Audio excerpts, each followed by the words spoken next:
Hi, I'm Dan McCoy. Welcome to the factory.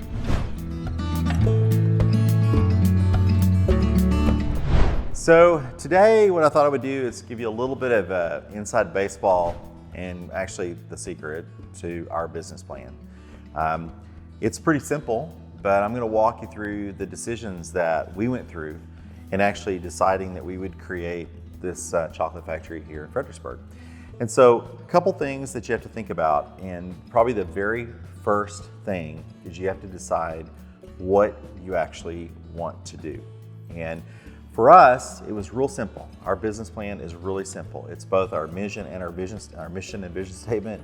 And we tell people this every single day when they walk into the factory. We have it emblazoned on banners here. You can see it when you're here. But it basically says to make people happy. That's our business plan. We just want to make people happy. And that means that we try to create an environment and a product and an experience, and you're going to hear that word a little bit later, that make people happy. And chocolate should be happy. We also tell people we don't want to be snobby. So we show them some fancy stuff, and today we're blessed because we just made these beautiful bonbons. So these are this is a great example of this journey, right? This is a Belgian-style bonbon with a shell. It's got a mandarin orange ganache that we steep with black pepper. So it's a black pepper ganache. And anyway, we got cool stuff, like we have our logo on the back, which is kind of cool. People really enjoy that. So this bonbon makes people happy. So if you cut into it and look on the inside, we've got a great milk chocolate ganache, and it just tastes delicious, and it goes great with red wine, which we also sell. So our business plan was real simple. We just wanted to make people happy, and we can do that, we think, through chocolate and wine and creating that kind of great experience. But then we have to get practical. And the practical part is that for us, opening a factory means we had to have a building. And we're in an area of the country, and I would probably tell you there's lots of areas of the country that have a similar situation, that the land and the real estate here is incredibly expensive. And more importantly, there's nothing available. So if you wanted to open a shop, you could certainly find a place to open a chocolate shop. But if you wanted to open a factory where you're actually manufacturing large quantities of a product and you're packaging it and you're showcasing it and you're creating a kitchen like we have here, which is a demonstration kitchen, you're going to be challenged because it's going to be expensive to be able to find that real estate and to be able to build it out. And so that was actually one of the first big hurdles that we had to overcome in our business plan. So we searched high and low, and we will do a separate video showing you the building and what we went through to change it and transform it from an absolute dog into a modern food manufacturing facility. But I will tell you that that is a single biggest thing that I would tell you to think about up front. If you're going to get in the manufacturing business, you have to have a place to manufacture. And for us, we wanted to own it because there's a significant amount of infrastructure that we have to build. I'll give you an example. I was shocked, and I remember Chef Paul at Chef Rubber, which is located here in Fredericksburg. I remember him walking me through Paul's 10 steps to being successful in the chocolate business, and I wrote them all down. And by the way, I did them all. And at one point, we'll do a video where I'll go through the top 10 things that Paul told me about opening a factory. And I would tell you, if you don't follow those 10 things, you're crazy, because he knows what he's doing. But one of the things that was on there was you got to have a great air compressor.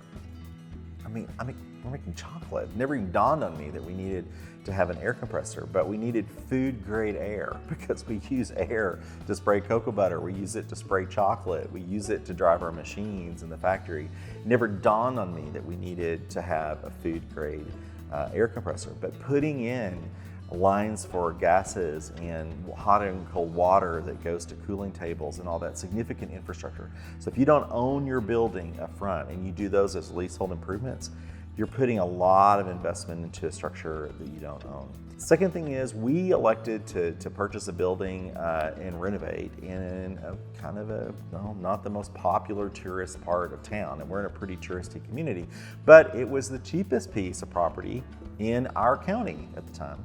And for us, it fit our business plan. So our rent is pretty low because we were able to buy the building relatively cheap. And we did a lot of the renovations ourselves, meaning we hired our contractors ourselves to work with to make those decisions. We didn't hire a lot of engineers and fancy people to come in and do things.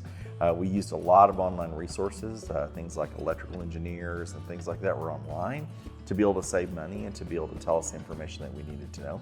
So first is that mission statement of what do you want to do. Second is you gotta have a place to manufacture your product. The third is you gotta be distinctive in today's market, at least for us. We felt like we needed to be distinctive. There had to be a reason why we were doing it. It had to be something that would drive people to want to learn more and to actually come visit. So we leaned really heavy on what we call the experience model, meaning that if you come to our factory, you're going to be immersed in chocolate and wine. We've got big floor-to-ceiling windows. We've got 2 stories. People can look down on the factory. Our entire factory is open, which means that people can look through windows and see the production process in place, which means also that it has to be clean, which that's easy because I'm kind of a clean freak about germs. But regardless, we keep it really clean, but people can look into that process and be immersed into it. We thought that that experience model would be distinctive.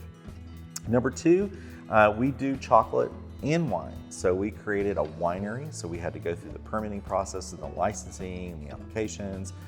We actually have a partnership in a vineyard, but we actually had to go through the winemaking process and actually get wine and the branding and the labels. Again, a whole series of videos on how you actually create a wine brand and what you have to do to go about doing that.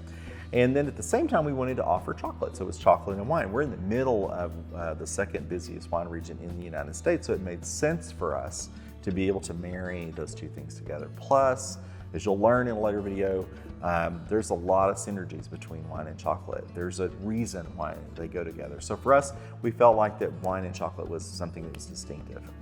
The third is we wanted to offer a gamut, a full kind of menu, if you will, of chocolate opportunities for people to be able to participate in. So we elected to do bean to bar, we do artisanal confections like we have here, and we also do familiar favorites like butter toffees and caramels.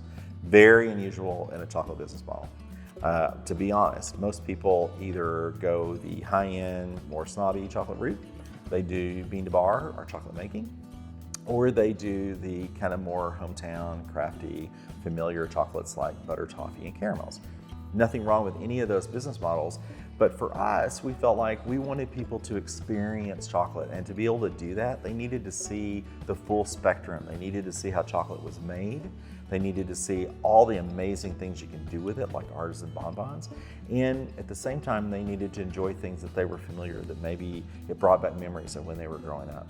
And so we set about to try to create those different experiences for them. We even combine it. Actually, it's become a huge part of our business plan. We actually have experiences where people can come and do a wine and chocolate experience and spend 90 minutes kind of going through this process. So that was really the distinctive thing that helped to kind of create our business. The next thing we had to have was 2 things that are very, very important. We had to have equipment and we had to have people. And there is a dynamic tension between those things because honestly, historically, chocolate is a handcrafted product.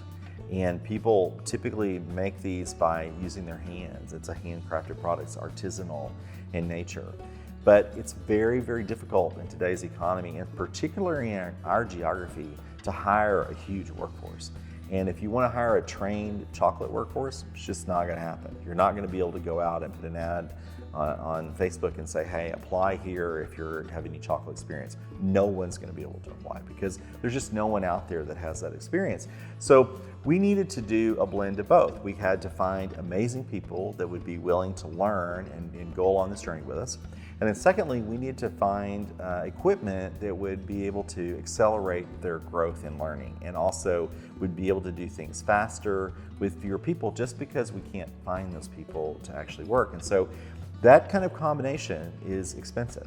And you may think that machines are expensive. By the way, they are. But people are expensive too. So when you're putting a business plan for a chocolate factory together, you have to think about making an investment up front in a machine versus making an investment in a workforce. And unfortunately, I'm going to tell you, you're going to have to do both. And so for us, we tried to make smart decisions about finding equipment that would be able to leverage the amazing talent that we could home grow. And that was a significant part of our business plan and what we had to really get our arms around early on to be able to make the business actually function. The next thing is your product has to taste good. It also has to look good too. But I would tell you, if it doesn't taste good, looks don't really matter. So you have to actually work really hard on making your product taste and look good. Today is a very visual economy. You've got Instagram, you have Facebook, you've got TikTok, you've got Yelp, you've got Google, you've got TripAdvisor, you've got people with smartphones everywhere taking pictures of your product. So it's important that you really work hard to kind of create a combination of both taste and visual appeal. And you've got to be able to realize that people are going to share both of those things really easily. If it tastes bad, it's going to find up on the internet. If it looks bad, a picture of it's going to find its way on the internet. So it's a craft, it's a journey. For us, we launched with fewer products and we slowly started to grow as we got these projects underway. We like to call them projects, meaning that we would set out, and a good example, we would set out to create a stand-up caramel. That's a caramel that's got straight sides that we make, we pour, it's cut, we enrobe it with chocolate, we put salt on it, and everybody likes dark chocolate sea salt caramels. But getting the flavor, the texture, and the look all to come together at the same time so that you feel comfortable selling it and having somebody take a picture of it, and more importantly, putting it in their mouth and chewing it was a project. And to be able to do that in a way that promotes your business. So your products have to taste and look good, and that's only going to happen with practice. Practice and knowledge.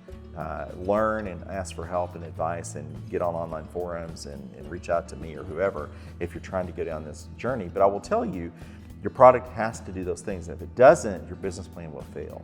If you make horrible chocolate or chocolate that looks horrible, people aren't going to be too excited. But if people have the romance of tasting something like an almond butter toffee that they had when they were a child, then they will buy into that story with you, and it's an amazing opportunity to be able to share knowledge with people like that. And then finally, you have to market your business. And I would tell you that, in fact, I just said this to someone this morning that came into the factory. They looked at me and they said, "Wow, you spend a huge amount of time on packaging." And I said, "I do. In fact, I would tell you that sometimes I feel like I'm not in the chocolate business, I'm in the packaging business, because marketing and packaging is just an incredible challenge. Of all the things that we've done to create this business, the packaging and the marketing part of it is the most challenging. Whether it's creating the website, the e-commerce site, managing customer service online, multiple channels of input of people asking questions, whether it's Facebook Messenger, Instagram Messenger, 2 different emails, 2 different websites, all the inputs of information. Creating that marketing and brand image is incredibly challenging. And we haven't really talked about the physical parts of the product. Finding bags, finding chocolate boxes. We actually opened during COVID, and it may not surprise you too much, but most of the chocolate boxes in the world were made in China. So when you shut down worldwide shipping, it was incredibly challenging to find boxes. And anytime I could find even boxes that weren't branded with our logo, I would buy them all, because I knew that I might not have a chance to have packaging anymore. So we worked with an American company to design and create our package. We wanted it to be sustainable. We wanted it to be low format, so that we were trying to do our environmental contribution as well. But to be able to find that in the US and design it, and again, we're not package designers, so being able to learn that process is incredibly, incredibly challenging. So opening a chocolate brand, I would tell you that marketing and all that goes into that, whether it's simple things like your logo to complicated things like a package, is incredibly challenging. And then the final thing is regulatory. Now, I had been told early on, and Chef Paul, that was on one of his top 10 lists, is that you really need to understand the regulations that happen in your industry. And you've got to build that into your business plan from day one. We manufacture food, so you have to be FDA registered. There's got to be a qualified individual. You got to deal with your local health department. You Your factory has to be created with all the things that will make your local regulators happy. Things like a grease trap and all the things that are required when you're building your building. You need to do those things and factor those into your decision because they're an incredible part of your business plan. If you don't think about that ahead of time about the regulatory environment, it will come back to haunt you later. And for us, it was doubly difficult too, right? Because we also created a winery, and which means that we had to have all of the TTB, and in Texas, the Texas Association Alcoholic Beverage Commission. We had to have local regulation and the postings and the education for our employees around selling alcohol. So all of those things had to come together too. So dealing with that regulatory environment is incredibly important. So that's the genesis of kind of how we started our business plan. We added a few things, of course, later on when we started off, but we wanted to put together some simple elements that we could step back and go, if we pull these things off, could we actually launch a chocolate brand? Could we launch a manufacturing facility? Could we actually find people that wanted to buy and consume our products? And that was our business plan. So I hope you found this helpful. I'm going to dive into a lot of those bullets later on through videos and walk you through like the building process and what we actually did to design the building and the regulatory environment, and like what do you have to actually do to register, and who do you reach out to get help for those things, and later on in the video. So if you like the content you're hearing here today, I highly encourage you to check subscribe and also to like our video. We're going to continue to create this content and share our little journey at Hill Country Chocolate. So thanks for joining us, and until next time, we'll see you right back here from the factory floor.